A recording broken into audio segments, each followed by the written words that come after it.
as the epicenter of what he describes as a Christian genocide. He claims, of course, have sparked intense debate, drawing global attention to Nigeria's complex religious conflict and political struggles. But how much of this narrative is grounded in facts, and how much is shaped by political rhetoric? To understand the truth, we must look beyond headlines and examine the realities of violence, identity, and power in the country. Now, joining me to discuss these issues, Reverend Father Patrick Alumuku is the Director of Communication, Catholic Archdiocese of Abuja. I also have Alexander von Rue. She's, of course, the Global Policy Analyst. And Nnamdi Chiekwu is an author and a member of the Civilian Accountability and Transparency Task Force. Well, thank you for joining me on the program this evening. It's great to have you.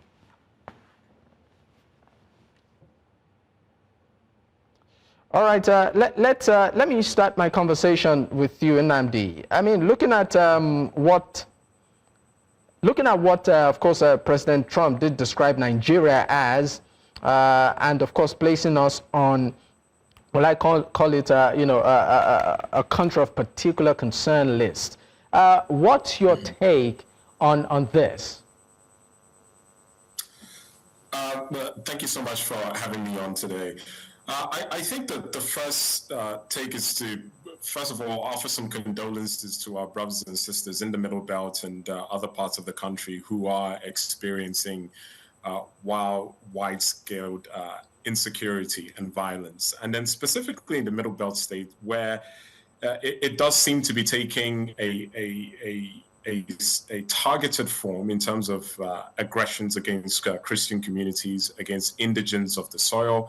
And there is also an Islamist kind of agenda behind that, because we see that there are those kind of Fulani herdsmen who tend to be Muslim, who are perpetrating these violences. And there is sufficient evidence to say that this has not only been happening recently, but for a very long time in the Middle Belt and in north of Nigeria.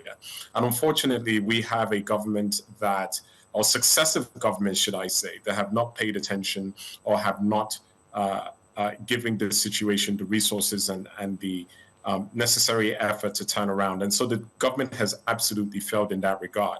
So to the extent that President Trump calls Nigeria a disgraced country, and to the extent that he has the effrontery and the audacity to say that he wants to intervene in the situation, well, I think you can say that we've brought this upon ourselves, or at least the Nigerian government has brought this upon itself. All right, thank you for of course, your comments there. Let me bring Alexander into the conversation. I mean, you're a global policy analyst, and to a very large extent, you've also followed the happenings in Nigeria. I mean, for you, this description of Africa's biggest country, how does that appeal, or how does that hit you? Well, I think there's special focus on Nigeria because as the most populous country in Africa, they're the beacon of the continent. And what happens in Nigeria is a reflection on the rest of Africa. As my colleague indicated, yes, this has been going on for some time.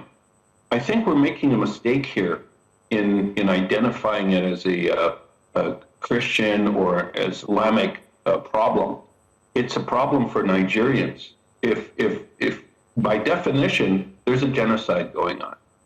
It's catching the attention of America because Christians are being killed, but let's not forget the amount of Muslims in Nigeria being exterminated exceed the Christians by about, my numbers show about 5 times, of 350,000 deaths, about 75,000 of them are Christians. So let's let the rhetoric talk about religion. Let's talk about the safety of Nigerians. I think that's one thing the government needs to contend with, and they've got to stop making excuses and denying words like genocide and calling terrorists bandits. The terrorists may be using the cloak of Islam for their own selfish wants and gains, but they're killing fellow Muslims, and they're killing Muslim clerics that are speaking for peace and less radical actions. So maybe they're basically hoodlums using a Islamic cloak to pretend they're fighting a religious campaign, which is really for their own selfish needs and desires. They've taken advantage of poverty to radicalize the youth and team them in their terrorist efforts. That's the problem that needs to be addressed. And rather than deny it's going on, I think they should embrace the comments of America to do something about it and do it now or risk intervention.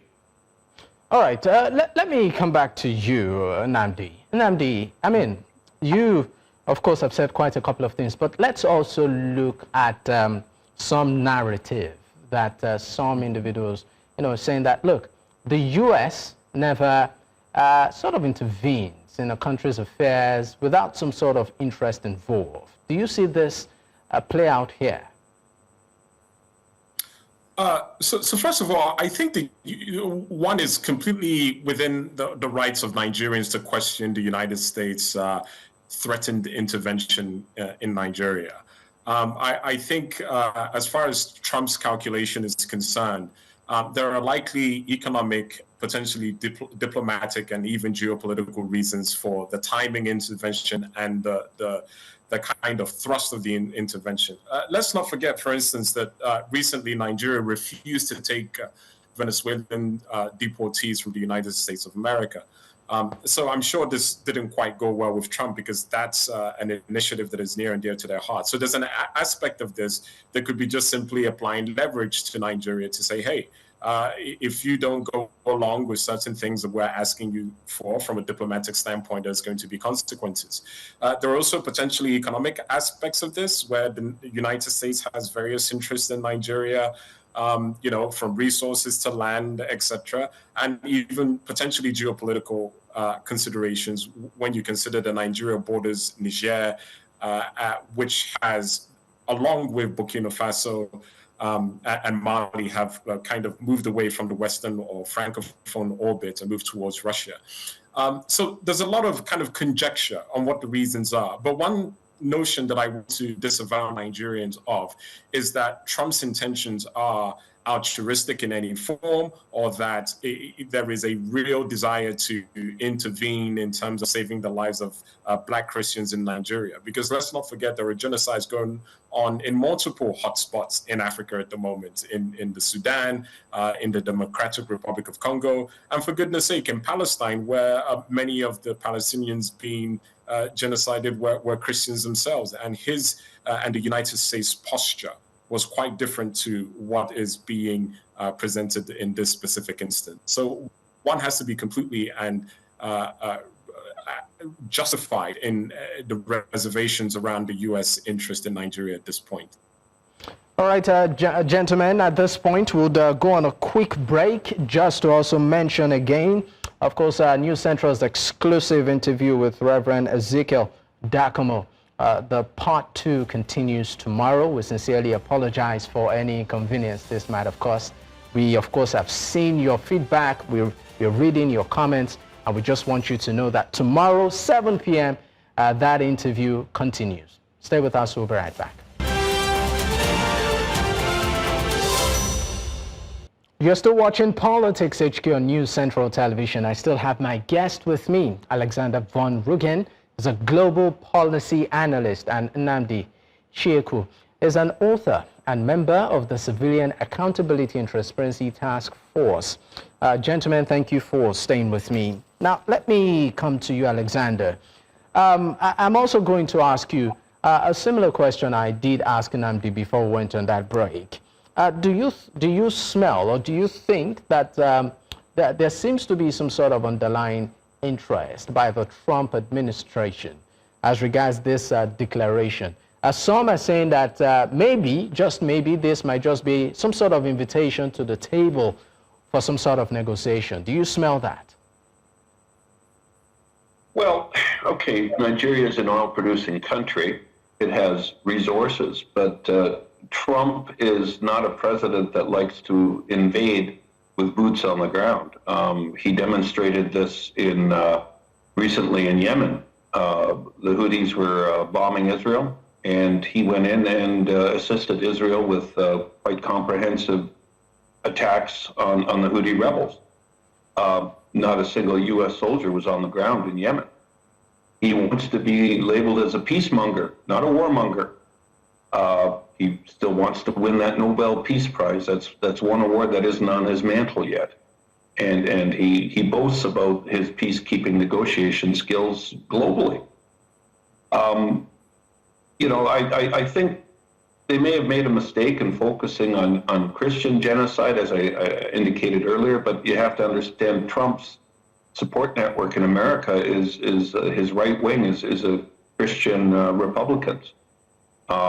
With the recent assassination of a Christian leader, Charlie Kirk, in America, it's also put a lot of pressure with that group on what's going on. And they were the driving force in helping Trump get reelected. Are his threats real? Yes. Is his bedside manner something that could be negotiated? Well, he's not like any other previous president. He tends to make very schlocky statements about invasion and guns a-blazing, I think is the quote he used. But the reality of it, he's, despite his lack of, say, political correctness in some of his statements, he's actually one of the leaders that can put his money where his mouth is and execute on it. So that's something that has to be of concern to Nigeria. In terms of the geopolitical implications around Nigeria, the Sahel seems to be garnering a lot of support with jihadists. U.S. closed down its drone base in Niger August of last year. They were forced out, mainly because of the resentment to the French colonialist involvement in pushing France out of Mali, Chad, Niger, Burkina Faso. So I think that it's all manifested itself to a point where we've been watching Nigeria for 15 years. These atrocities have been going on. There's been applications before the EU since February of 24 referring to Christian persecution. There's a newly tabled mandate by the Portuguese Christian Party to the EU as well.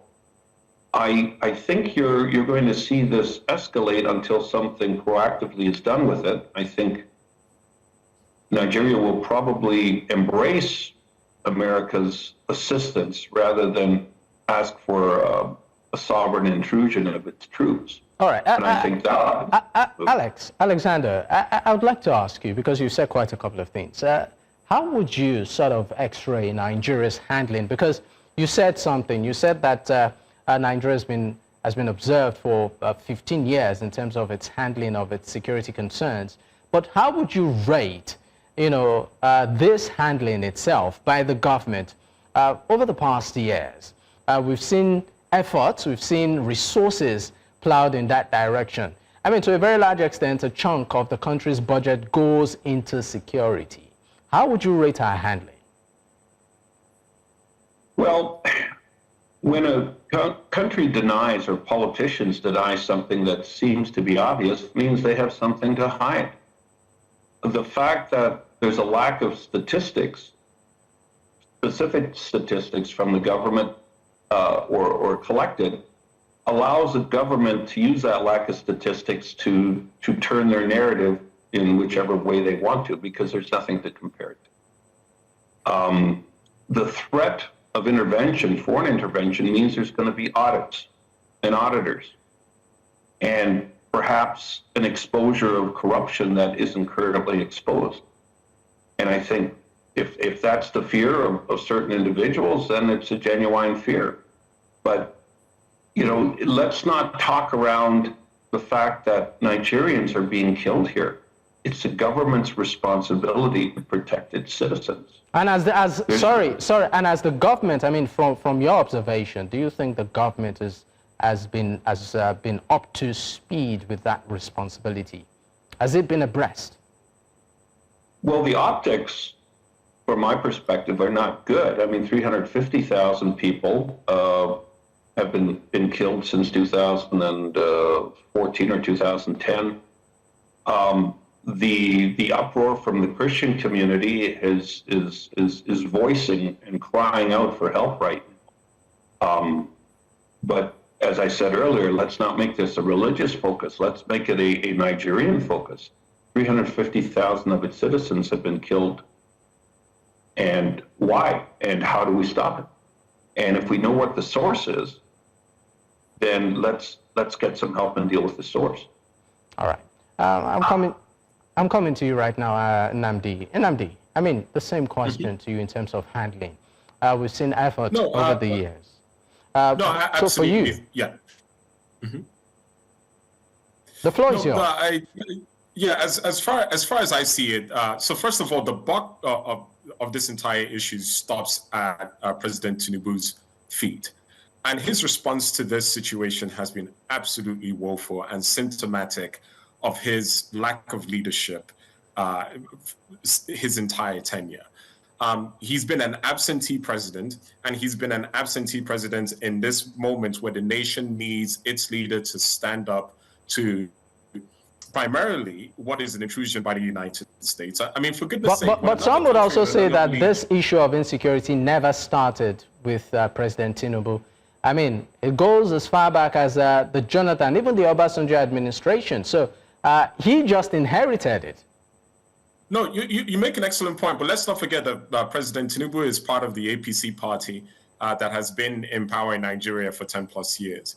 And before they were in power, they were agitating for power. But let me bring this perspective. I think it's very telling that over the last 15 years, either the government has been unable or unwilling to stop these killings. So the government has been either indirectly or directly complicit in the of killings that are happening to Nigerians. Indirectly from the standpoint that corruption, inept use of resources, and lack of capacity has led to this, and also directly because there's evidence that there are members of the government who are actually sponsors of some of these bandits and elements who have disrupted or who are exercising these or engaging in these genocidal acts. Let's not forget that we have seen political figures weaponize these elements, Islamists or bandits, for political control. And the problem is, once you turn on these elements, it's difficult to turn them off. And also, let's not forget that there's a lot of money at stake here, that these elements are the ones who are mining resources, killing people to take their land, killing them to take possession of their assets, and working with international parties to be able to surreptitiously take those assets out of the country. So successive governments have been responsible for this, but at the end of the day, the buck also stops at President Tinubu's feet. But more importantly, it's the response to President Trump's threats that bothers me the most.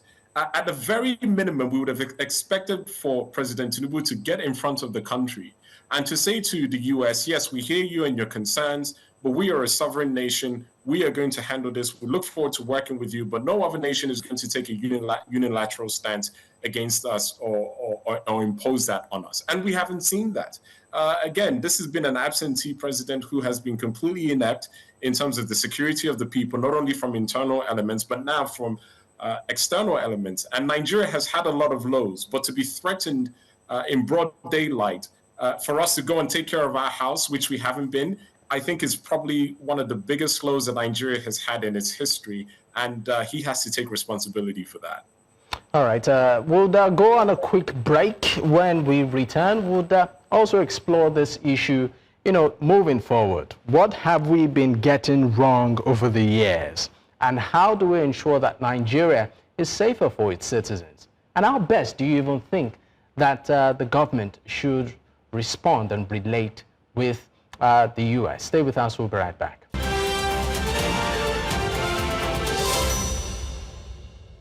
I still have Alexander von Rugen, is a global policy analyst, and also Nnamdi Chiekwu is, of course, an author and member of the Civilian Accountability and Transparency Task Force. Gentlemen, thank you for staying with me. All right, now I'm still going to stay with you, and I'm coming back to you right now, Alexander. on the handling of security in Nigeria. There's, just like I mentioned earlier, the government has adopted different, what I call it, strategies. Words like kinetic and non-kinetic approach in the fight against insecurity. Now, one of those approaches we've seen is the, what I call it, amnesty initiative, where repentant, so-called repentant bandits are reintegrated into society, of course, through some sort of rehabilitation process. What's your take on this? Well, if it stops the killing, I would say it's good. I can't make sorry, you said if it stops the killing, then it's good. Yeah. But I think the dynamics go much deeper than that. You've got radicalized youth that have been indoctrinated with hatred and violence. I don't know what kind of programs are being initiated, but a simple amnesty doesn't quite cut it. I think the problems also go deeper into the government itself, and how did Nigeria deal with, for example, in 2019, there was $780,000 wired from Dubai to Boko Haram. 6 Nigerians were arrested in the United Emirates. 4 of them went to jail for 10 years, 2 of them for life. The recipient of those funds was a Nigerian politician named Alhaji Saidi. What happened to him? How was he dealt with? All 6 defendants in the Emirates court claimed what they did was legal in Nigeria. So basically, are you there? I am. Okay, I thought we lost you for a moment. You said that some, of course, a classified report was released detailing the alleged sponsors of some of these groups. You asked a pivotal question: what happened to them? So, what for you does that reflect of our handling of the case? Cover up, lack of transparency. I mean, Nigeria is a secular country. It's 54% Muslim, 46% Christian. Forgive me if I don't have those numbers 100% correct. But it's a secular country. The government has to respect all of its citizens and in freedom of religion. But when it involves the annihilation of a good portion of the population, it goes beyond religion and sectoral. It's enforcing the rule of law in the country. If that corruption infiltrates the government itself, those individuals need to be exposed and dealt with in whatever punishment befits the crime. All right. What's your take on this, Nnamdi? I think we as Nigerians need to begin to accept and tell ourselves some hard truths. And one of the biggest truths that we have to tell ourselves in 2025 is that there is no more running away from the fact that Nigeria is a failed state. When a government or a society is incapable of guaranteeing internal security for its citizens, or you find yourself in a situation where 61% of our population is living under $3 a day, and there's another 28% that's living under $5.50 a day. So almost 90% of our population are unable to meet their basic food and life needs. And you don't have the security, nor do you have the international security, as we've shown with President Trump's threats. In addition to that, the fiscal condition of the country is in a poorer state, where you have 70% of our annual budget going to debt service, and the other 30% is pilfered away. Lack of infrastructure and investment in healthcare, policies that seem to heap on the pressure on the Nigerian people year after year. And so it's a difficult realization, but we have to get there, because I believe that Nigeria is on a precipice where we are either going to see some sort of bloody revolution in the country, or the country is going to descend into anarchy. We already have 10 states in Nigeria that we can say that our security forces have control over. And so eventually we're going to a moment where we have warlords running different aspects of the country. So this is the reality that we face. The question is, what can we do in a situation where Nigerians cannot trust either foreign governments or our own government? We have to realize that the responsibility falls on us. And unfortunately, the way forward is not even political, because the Nigerian political process has been tainted, marred by vote rigging and vote buying. And another realization is that even if we were to fix the Nigerian political process, it's those who have stolen the most who are going to be in the best position to win future elections. So the solution is no longer political, it's societal. And what I mean by that is that the responsibility falls on us civilians in civil society to organize ourselves in order to enforce the change that we need to see in the country. Otherwise, I believe within the next 5 to 10 years, Nigeria is going to descend into a shocking state that nobody can imagine. All right. Alexander, how best do you suggest the government, handles this matter? Well, looking from the outside, and my friend certainly had a much more eloquent explanation that I could give. He's coined what the situation is. On a short term, I think we need increased transparency and acknowledgement from the government that they've made some mistakes, and they are welcoming outside assistance to try and fix it. Now that may be a Band-Aid on a bleeding artery. You see a phenomenon happening all over the world right now with Gen Zers that are fed up with the governments. Nigeria has 70% of its population underneath 30 years of age. And if that rebellion that's taken grip around other countries, Nepal, Tanzania, Mozambique, that wave may very well come into Nigeria as well, unless the government does something to reassure the people that they're on the right track. And I think they have to take a very quick approach to this rather than sweeping it under the carpet or suffering from paralysis through analysis. All right, Alexander, one approach or one thing that the government did do recently, to tackle insecurity or further boost its stance on insecurity in the country was a rejig of its security chiefs. The president recently did swear in new security chiefs. This is not the first time we are seeing a commander-in-chief, and I'm not talking about the current president, do that. We saw it in previous administrations. Do you see some sort of, will I call it, white light at the end of this tunnel with this move?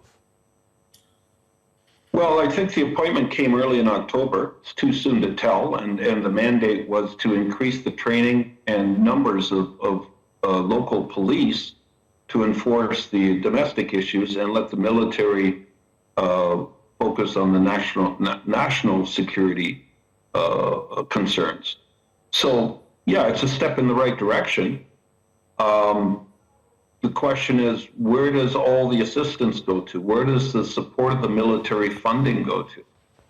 And I think that's, again, going to fall back on President Trump, because the U.S. gives about $1 billion odd of aid to Nigeria every year. I think they're going to be more concerned as to how that money is being spent and where it's being spent, and the fiscal responsibility of the biggest bang for the buck of where it's being spent, and not hopefully in the pockets of corrupt officials. All right, and for you too, Nnamdi, I mean, what's your take? Yeah. Again, a couple of very difficult points that we have to accept. Number one, the Nigerian government neither has the capacity nor the willingness to abate these killings and genocides that are happening in the country. You said the Nigerian, sorry to cut you, you said doesn't have the willingness or capacity. Absolutely. Why do you say that? Because in terms of capacity, I mean, we've seen resources being plowed in that direction. The willingness, for instance, the current rejig of the service chiefs. So yeah, but the rejig of the service chiefs is not indicative of having the capacity. When we're talking about capacity, we're talking about a coordinated, strategic, and tactical approach that is supported by intelligence and as well as military and security operations in order to quell the issue. And the Nigerian government hasn't and still doesn't show the capacity to be able to do that. And quite frankly, nor does it have the willingness, because as I was about to say, there are those in the government who I believe are completely complicit in the issue.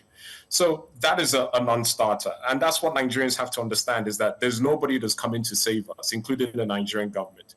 As far as external help is concerned, military intervention is not going to help, because yes, okay, President Trump comes in with aerial strikes or boots on the ground, you kill a few thousand terrorists, there's 100,000 more following them. So the answer is not military. From a foreign perspective, if the US really wants to be of help, what they would do is enact specific targeted sanctions against members of the Nigerian government, specifically in the military and security forces, to push them to get to where they need to. But ultimately, the root cause of these issues, the genocide, the killing, the insecurity, is social, political, and economic in nature. And the ability to change that really has to rest on civil society in Nigeria. We can no longer outsource our economic and political dignity to a so-called elite that is bent on their own self-interest. And that is our position at the Civilian Accountability and Transparency Task Force. That if Nigeria is not going to descend into anarchy, there needs to be what we are calling a technocratic revolution that has to happen in the country. And by that, we mean that we in civil society have to leverage powers that we have, right, to force the systemic and regime change that we want in the country. And for us, that means a three-step process. Number one is enforcing accountability and transparency in the government by going outside of the traditional legal system to punish malevolent actors in the government who cause the corruption that leads to the insecurity that we see.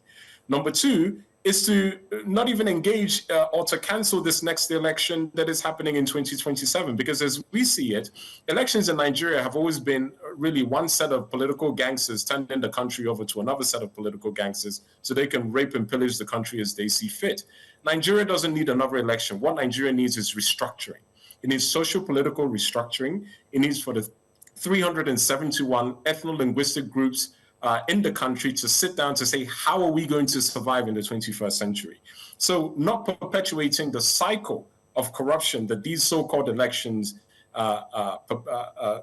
bring forth is the second agenda. And then the third agenda is that we need to move to a technocratic system of governance where we separate economic development and social issues, marginalize politics to social issues, and bring in technocrats who are going to execute an economic development master plan that is objective, measured by key performance indicators and metrics.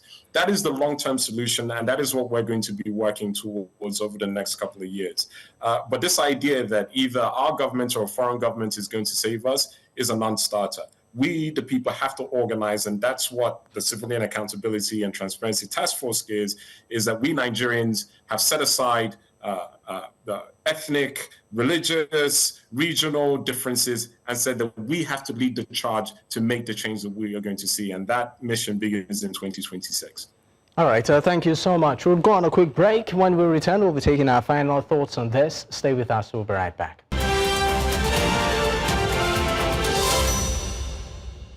Many thanks for staying with us. I still have my guest with me, Alexander von Rugen, a global policy analyst, and also I have Nnamdi Chiekwu. He's an author and member of the Civilian Accountability and Transparency Task Force. Gentlemen, thank you for staying with me. All right, before we wrap it up, I'd like your final thoughts on this issue, and I'll start off with you, Nnamdi.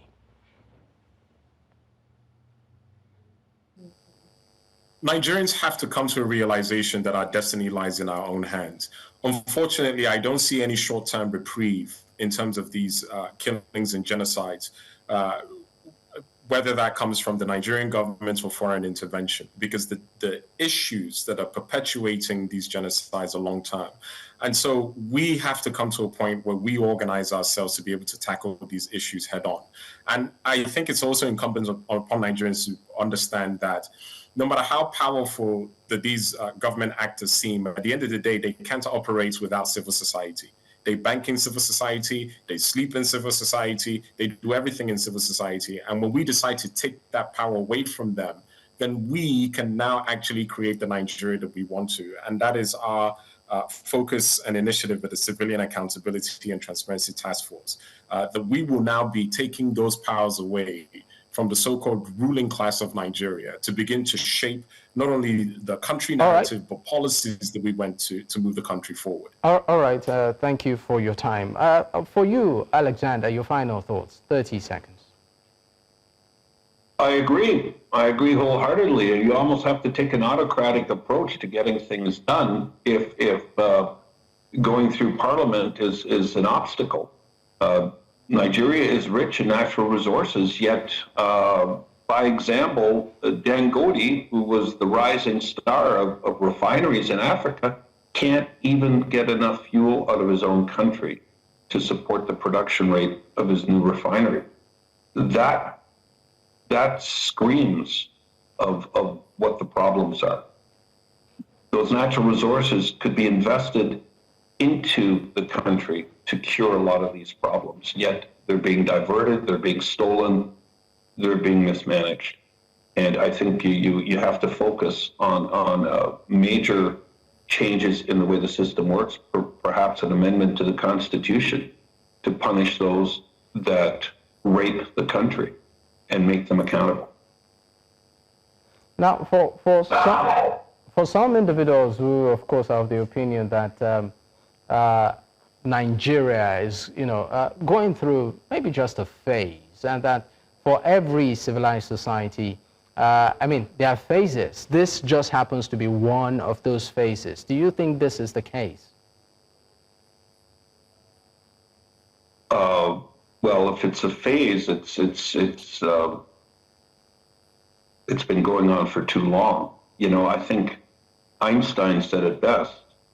Insanity is when you do the same thing over and over again and expect different results. And the insanity has to stop. All right. I'd like to say a big thank you to you two gentlemen for your time on the program this evening. Alexander von Rugen is a global policy analyst, and also Nnamdi Chiekwu is an author and a member of the Civilian Accountability and Transparency Task Force. Gentlemen, thank you so much for your time.